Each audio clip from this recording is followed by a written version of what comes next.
Hello, welcome to N41, Applications of Aqueous Equilibria.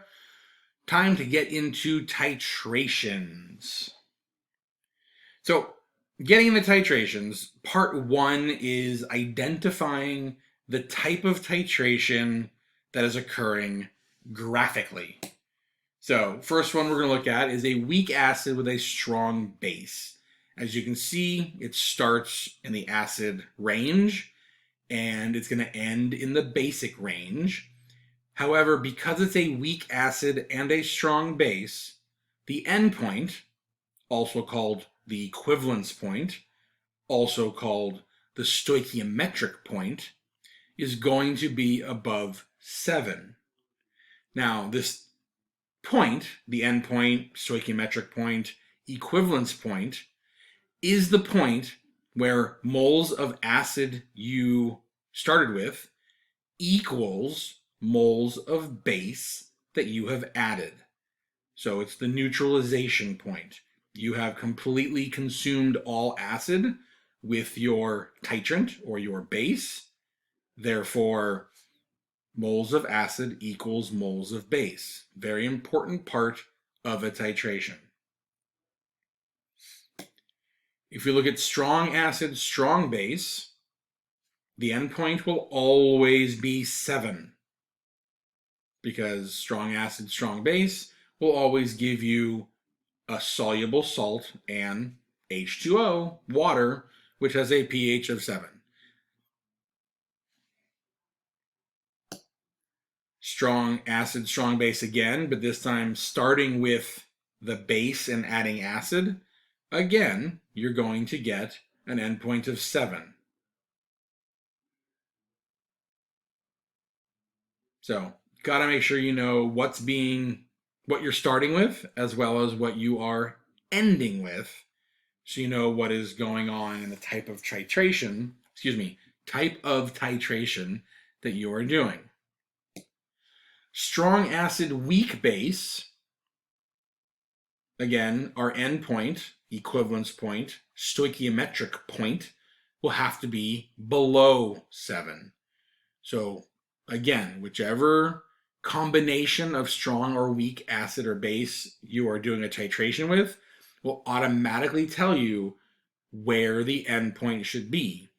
Now, obviously, we're not solving for the exact number to be below 7, or as we saw previously, above 7, but it's just an identification so you can figure out what's going on. Any questions on these graphs? Let's go back. Oops. So, weak acid, strong base, endpoint above 7. When they're both strong, the endpoint is 7. Both strong again, just reversed in what you are adding.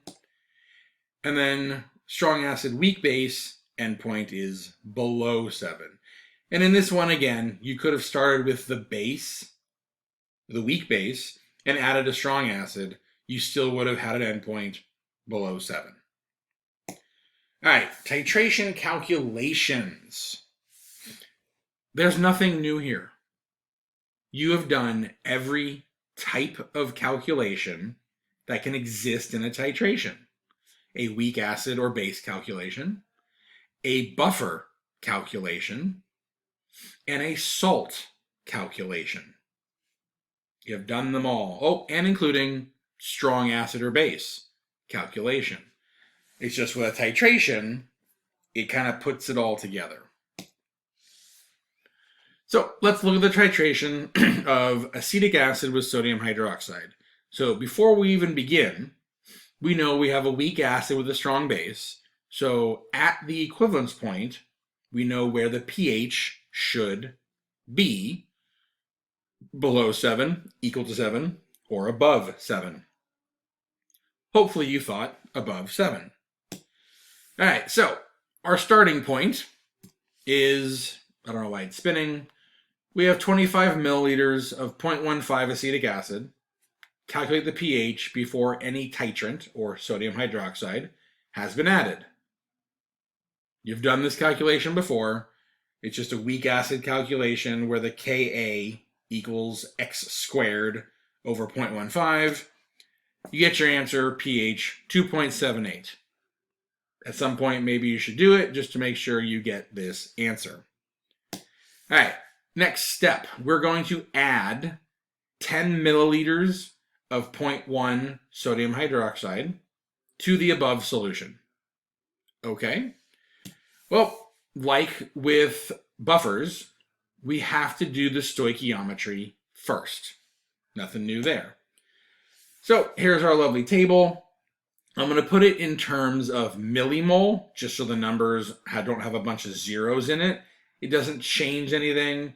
It just sometimes seems to be easier to read. So we have a beginning of 3.75 millimole. We're adding 0.1 millimole of hydroxide. The acetic acid will consume all of the hydroxide, or you can look at it as the hydroxide will use all of itself up in consuming acetic acid. So we get the hydroxide concentration at equilibrium goes to 0. Acetic acid goes down by that many millimoles, and water and acetate, the conjugate base, goes up by that many millimoles. Hopefully, when you're looking at the bottom line of this table, you notice you have a buffer. So you can use the Henderson-Hasselbalch equation. Now, please realize if you forget about Henderson-Hasselbalch because you have a buffer, you can always use your law of mass action just like you did in the starting point, except it won't be x squared over something. You'll have some amounts. So I'll plug everything into Henderson-Hasselbalch. Notice I converted my millimoles into concentrations. And then you get your pH 4.31. Questions on this? Alrighty then. Alright, we're going to add 25 milliliters of 0.1 sodium hydroxide for my titration. We are still a buffer. We use Henderson-Hasselbalch. So notice with my math, I didn't add 25 milliliters on top of my 10 milliliters. I just added actually 15 more. So I start at the beginning again, my 3.75 millimole of acetic acid. You've added a total amount of hydroxide, 2.5 millimole. You can do the stoichiometry first. Acetic acid goes down by 2.5. Water and acetate, the conjugate base, goes up by 2.5. Remember, hydroxide is consumed in this process. Oh, there's my arrow. Sorry. Throw it into the Henderson-Hasselbalch equation, and you get your pH. Nothing new. We've done this before. You just got to remember, you have to do the stoichiometry first. All right, continuing along. We're going to add 37.5 milliliters of 0.1 molar sodium hydroxide. Not a total, We're going from 25 to 37.5. We are not adding an additional 37.5, just so hopefully we're clear. Well, we've created a problem. There is no more buffer. We look at the chart of our stoichiometry. We have completely consumed the acid. We have converted it 100% to water and acetate. We have no more buffer. We don't have any acid. We also have reached a very important point as well in a titration. Well, you can see right there in the first line, moles of acid, 3.75 millimole. Moles of base added, 3.75 millimole. We've reached the equivalence point. Moles of acid equals moles of base. So in order to solve this problem, this is where something special occurs. Notice in the chart, all we have is water and acetate. Well, acetate, being a conjugate base, is going to automatically react with water and go in the reverse direction. So this is a natural thing that happens at the equivalence point. We have to reverse the reaction. So I get this ice table. I'm starting with 3.75 millimole of acetate. I am reacting with water, and I get acetic acid and hydroxide. This table here at the bottom is not the stoichiometry table. This table here is like an ice table. And now you solve your problem how you've always solved it. The only difference is we're dealing with a salt, as in the conjugate base. Water is my source of hydrogen ion. That's where I'm getting it from. It's my acid in this equation. So if we think about it, what's reacting? As we said it already, the acetate ion is reacting. What is the acetate ion behaving like? It is behaving like a base. When you solve base problems, what constant do you need? Hopefully you just thought or said to yourself, I need Kb. Well, originally we were given Ka of acetic acid. You need to solve for Kb of acetate ion, throw it into the law of mass action, and solve for X. Back up there for a second, sorry. Realize your X value represents hydroxide. Get your POH, and then subtract from 14. This whole reversing of the reaction only occurs at the equivalence point. Say that again. The whole reversing of the reaction during a titration only occurs at the equivalence point. All right. Well, now we've added a total of 50 milliliters of 0.1 molar sodium hydroxide. Not an additional 50. We went from 37.5 up to 50 milliliters. Well, we are still no buffer, because at the equivalence point, we have no buffer. But this time, we actually have excess hydroxide left over. Well, when you have excess hydroxide, which represents like strong base, that completely controls your reaction.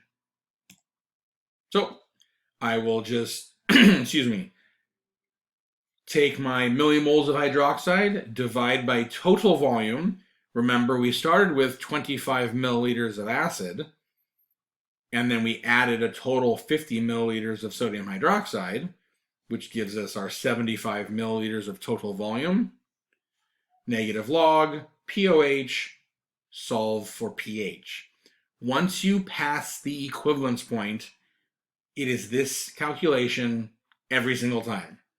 So if I went to 55 milliliters, if I went to 60 milliliters and just kept going, I would do the same equation over and over again, just changing number of millimoles that are left over and the volume. Questions on this? Okay. So titrations are literally just a mixture of all of the types of pH calculations we have done with acids, bases, and buffers, both weak and strong. It just, you got to know where you are in the titration in order to know what calculation to do. You always do the stoichiometry first. Then you can then solve the problem. That's the biggest step. Don't forget the stoichiometry. All right, indicators. There are usually no calculations with indicators on the AP exam. It's more of like which one would work the best. As you can see here on the left, the thymol blue and the methyl red change colors in those ranges. So if my equivalence point is not within that color change, I'm going to have a problem. I'm not going to see any change occur once I reach the equivalence point. However, in the right-hand graph, we can see that it's right there within the range of thymol blue. So as I perform my titration, I'm going to have a clear solution, or maybe, yeah, clear solution, and eventually it's going to kind of turn yellow, and I know I have reached my equivalence point. So we can use the color change as an indicator, hence the term indicators, to figure out what's going on. Some acid-base indicators and their range, again, you don't need to worry about this. They would just give you 3 or 4 to choose from. Sometimes they do give you the pKa value. Why is that important? Well, look at the Henderson-Hasselbalch equation. pH equals pKa plus the log of base over acid. Indicators, let's go back a second. Indicators change color when you mess up the ratio of conjugate base to acid. So the perfect buffer is a 1-to-1 ratio of base to acid. An indicator itself is a buffer. When you add acid or base as part of your titration, not only do you have the titration occurring, but in the background, you have the indicator's buffer also changing. So if when you're choosing the correct indicator, the pH has got to be near, not exactly the same, but near the pKa. Because any movement of pH above or below the pKa, assuming you're starting with a 1-to-1 ratio of base to acid, like in the Henderson-Hasselbalch equation, that will change your color. So if let's look at phenolphthalein. A lot of us are used to phenolphthalein. It turns pink. So if I know my equivalence point is around 9, then I'm going to want phenolphthalein as a pretty good indicator to choose in order to make sure a color change occurs when I get somewhere around that one. I wouldn't want bromethymol blue, 6 to 7.6. That doesn't get there. Now, I do realize you can see that a lot of these kind of overlap here and there. When College Board gives you ones to choose from, they're not going to give you, 3 or 4 that are really close to each other. So it's going to be very specific. Again, your idea comes down to pH equals pKa plus the log of base over acid, the Henderson-Hasselbalch equation. We assume that the indicator starts off with a 1-to-1 ratio, and then as you do your titration, you start messing with that ratio of the buffer of the indicator, mess with the buffer of the indicator, which causes your color change. Any questions? Alrighty then. We will see you next time. Thank you much.